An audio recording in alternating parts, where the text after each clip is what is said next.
Hey, what's going on everybody? So my last Grin Reaper video, I talked about how I think there's a lot of different builds that you can run in Torment 6 now with the introduction of ancient items, just because you get to a point where you're so over geared for the content that a lot of kind of funky builds that wouldn't normally work tend to do enough damage at that point to be viable in Torment 6 only. Now, I'll go ahead and preface the video by saying if you're somebody that wants to just completely min-max your character and your builds all the time, you should probably just skip this video. This build is really pretty efficient in Torment 6. In my opinion, if a build can do a Torment 6 Rift solo in 5 minutes or less, then it's efficient enough for me to run the build. Now obviously there are going to be builds that will run much quicker than that, maybe 2 or 3 minute rifts, maybe even less depending on the density of the rift and the layout and things like that. But this is definitely, you know, it's a video game. You want to have a good time, you want to have fun, and I think if we're farming Torment 6 over and over and over for Paragon levels and gear, which tends to be the case, then I want to have 10 or 15 builds that I can run in T6 if that's a possibility. And I think honestly you can probably get to around 10 different builds right now with Witch Doctor. So today we're going to run a cold Grin Reaper build, and I really enjoy this build mainly because it runs Lumbering Cold, which I haven't been able to run really to good effect since the beta of Reaper of Souls, which is, heck, almost, I guess it was about a year ago at this point. This build actually runs Lumbering Cold to really pretty good effect with the Grin Reaper Voodoo Mask. Let's go over the abilities. So we've got Spirit Barrage Phantasm. Summon a Spectre that deals 675% weapon damage as cold over 5 seconds to all enemies within 10 yards. And you can have a maximum of 3 Phantasms out at one time. So your own character can have out 3 Phantasms at once, and then you can have even more from your mimics from the Grin Reaper. So sometimes you'll see, you know, 5, 6, 7, 8 of these things out at once, depending. The majority of the time what I do on most trash and elites is I'll cast 2 or 3 of these and then just start spamming Zombie Charger Lumbering Cold. So zombie winter bears crawl out of the ground and run in all directions, dealing almost 200% weapon damage as cold to nearby enemies.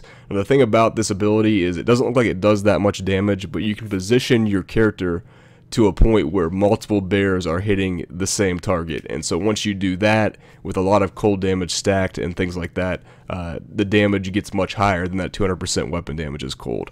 So we've got Piranhas, Frozen Piranhas. Now Paranado does work extremely well with Lumbering Cold because you really need to be right up in melee, and the closer everything is together, the more damage output you have from Lumbering Cold. But with that said, we're running a lot of cold abilities and pieces of gear, and Frozen Piranhas is just too good not to run. I mean, it just makes sense in the build, and it's also off cooldown very often, which is nice. It actually does a lot of damage itself, really. Spirit Walk Jaunt for more movement speed and to, you know, just get out of bad situations and things like that.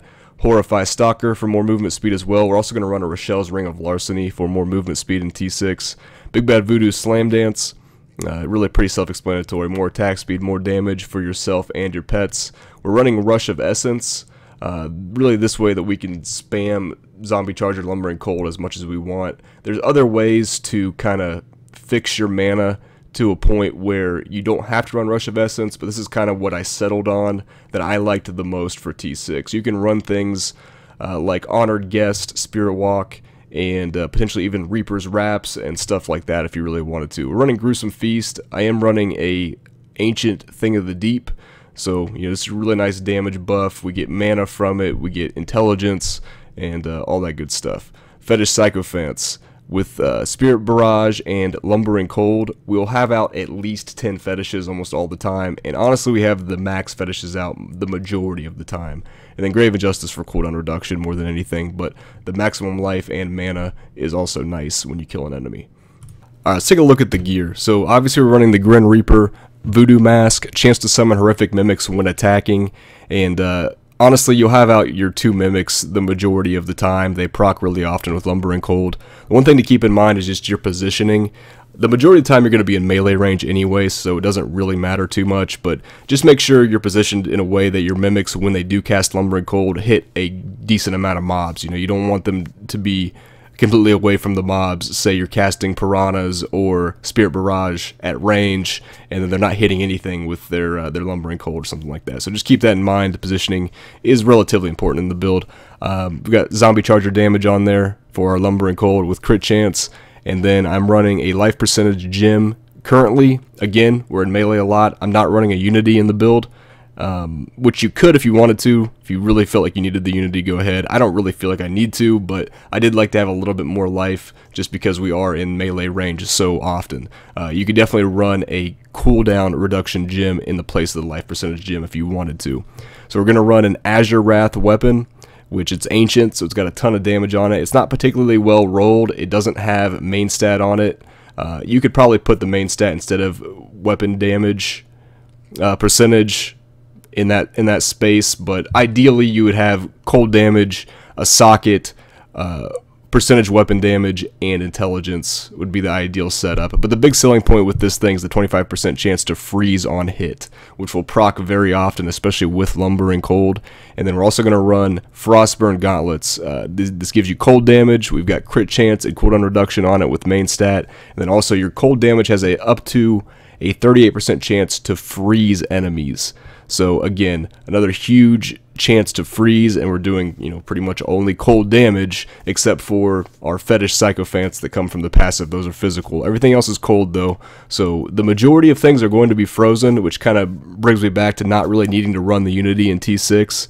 If you're not running Frostburns and Azure Wrath, you may want to run a Unity just because you are in melee so much. But you know, if stuff isn't frozen from these two, then it's probably going to be feared and immobilized in place with Horrify. You know, especially with Grave Injustice, things dying so quickly, Horrify's up almost all the time. Just tons of crowd control in the build, which is one of the really fun things about it, in my opinion.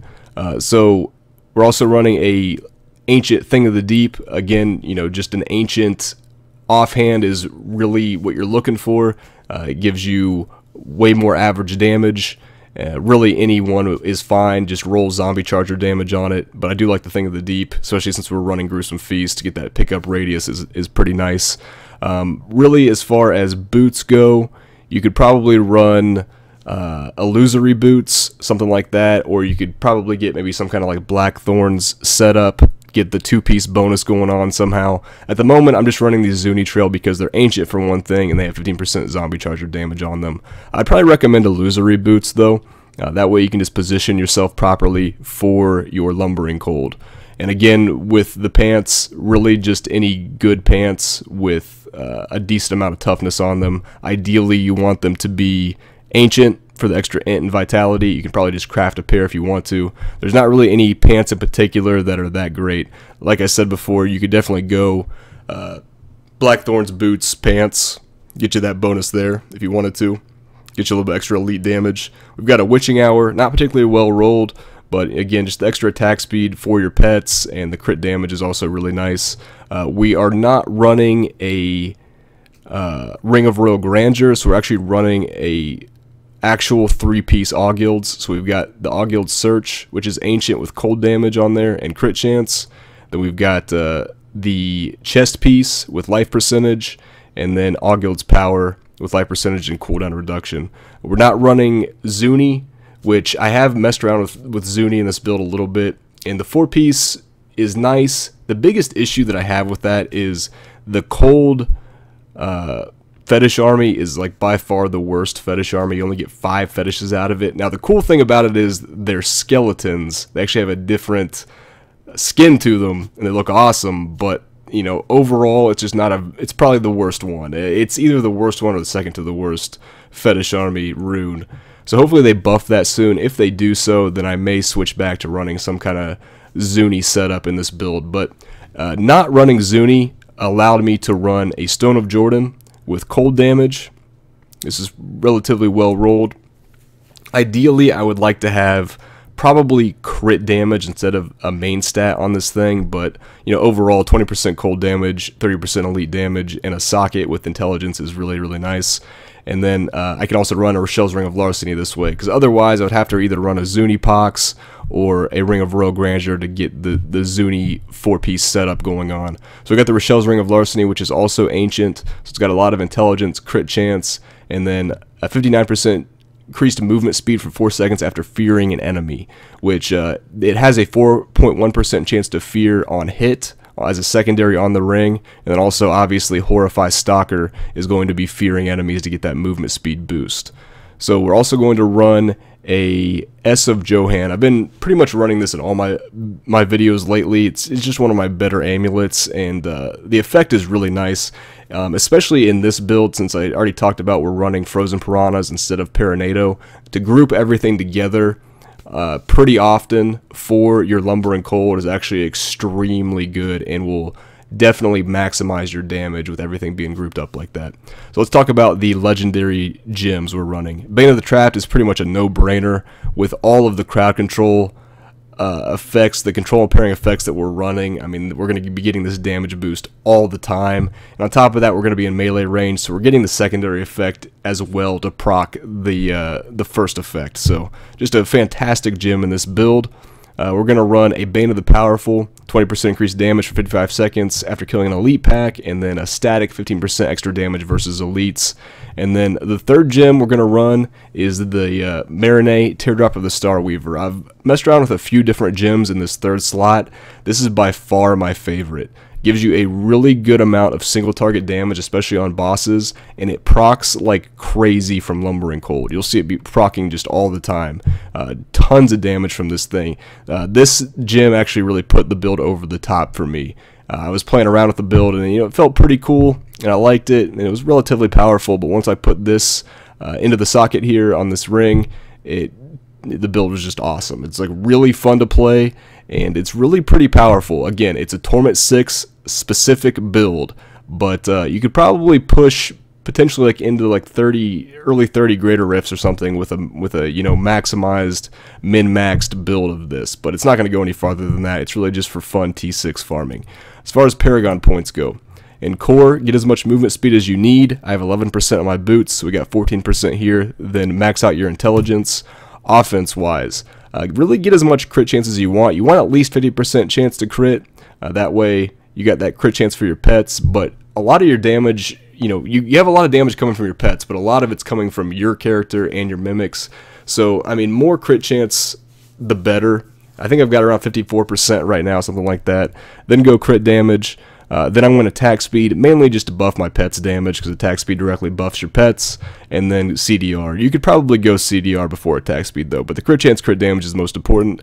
Defense-wise, armor percentage, then life percentage, then all res, and then utility-wise, definitely resource cost reduction first, then probably area damage, then life on hit, then gold find. You could go life on hit before area damage if you really wanted to. So anyways, guys, there's the build. We'll do a quick T6 rift. I'm going to turn my mic off for the gameplay portion of the video. As always, guys, thank you very much for watching. Don't forget to like and subscribe, and I will see you next time.